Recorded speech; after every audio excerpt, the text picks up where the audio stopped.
How's it going? Roby here. Welcome back to the channel. We're down at the lake again because it's summertime and we have to take advantage of the good weather while it's here. Now, this morning we had a thunderstorm rip through with lightning and the whole 9 yards, but it's okay because I was wearing the G2 Pacific Steel from Vaer. I've had it for a couple of weeks now and I'm ready to share my thoughts. So why don't we just take a closer look?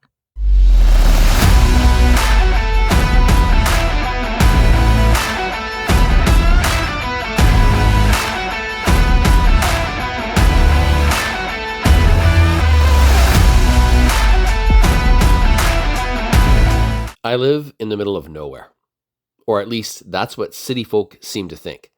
The conversation generally goes like this. Do you live near Ottawa? Well, not exactly. Toronto then? Are you familiar with Brockville? No? Kingston? Well, I'm kind of near there, on a lake, near a small town called Athens. No, not that Athens. Why am I telling you this? Because I've had the Vaer G2 Pacific Steel GMT 42 on my wrist for the better part of 3 weeks now. And if I didn't know better, I would say somebody at Vaer phoned me up and asked me exactly what I wanted from an everyday watch. Then they built it. The funny thing is that I travel quite a bit, but those trips tend to cluster around specific parts of the year. April usually means Geneva, September too, October is Stockholm. Of course, there are occasional excursions to Montreal, Vancouver, or even New York sprinkled throughout the calendar. The rest of the time, I'm at home. That means gravel roads, splitting wood, trimming trees, kayaking the lake before sunrise, and occasionally trying to coax a stubborn generator back to life. It also means coordinating a watch publication that works across multiple time zones. While I may not be crossing oceans every week, I am constantly checking what time it is elsewhere. I'm scheduling Google Meets, planning article launches around embargo lists in places like Switzerland, England, Singapore, and Japan, and trying to find a meeting time that works for team members in Vancouver, Calgary, and Texas. For that kind of life, a collared GMT makes a surprising amount of sense.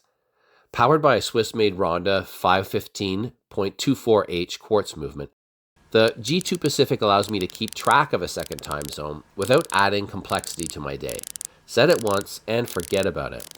The movement is rated for a battery life of roughly 45 months and offers an accuracy of -10 to +20 seconds per month. More importantly, it's always ready. I can pick it up from the bedside table at 5 in the morning, strap it on, and head out onto the lake without wondering whether it stopped overnight or needs winding. It simply works. The G2 is also built for the real world. Its 42mm stainless steel case offers 150 meters of water resistance thanks to a screw-down crown and solid construction.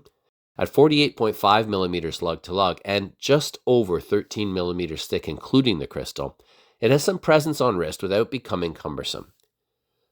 Vaer describes it as being designed for extended outdoor use, and after several weeks of wearing it while doing decidedly unglamorous rural chores, I have no reason to argue.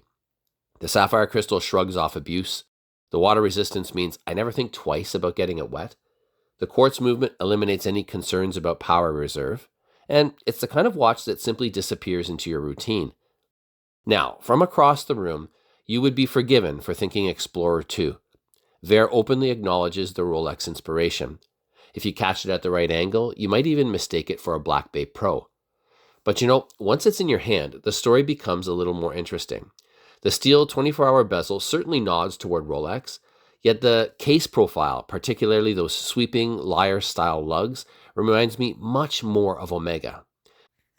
Then there is the dial itself. The thing is pure 1960s tool watch goodness.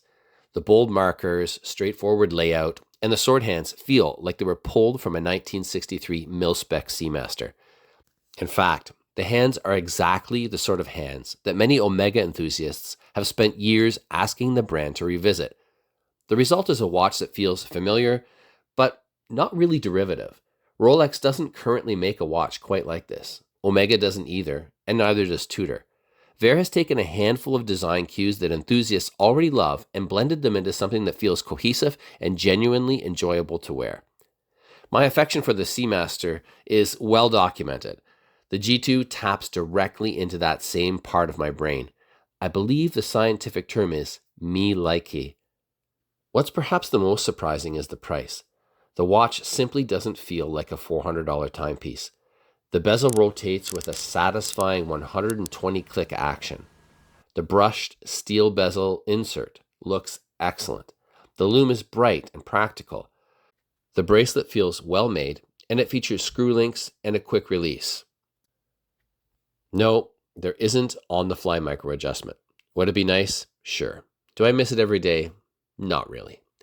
Vaer also offers automatic versions of the Pacific GMT and smaller 39mm alternatives for those who prefer more compact proportions. Normally, my 6 3/4-inch wrist gravitates towards watches under 40mm, yet this 42mm case works for me. It feels substantial without being oversized. Perhaps that's what I've enjoyed the most about living with the G2 Pacific Steel GMT. It's a practical, rugged GMT that handles daily life without complaint, whether that means planning an interview with someone in Switzerland or paddling across the lake before breakfast. And for someone who spends half his life coordinating the world from a small corner of Eastern Ontario, that's exactly what I want a watch to be. But, as always, let me know what you think in the comment sections below. And until next time, thanks for watching.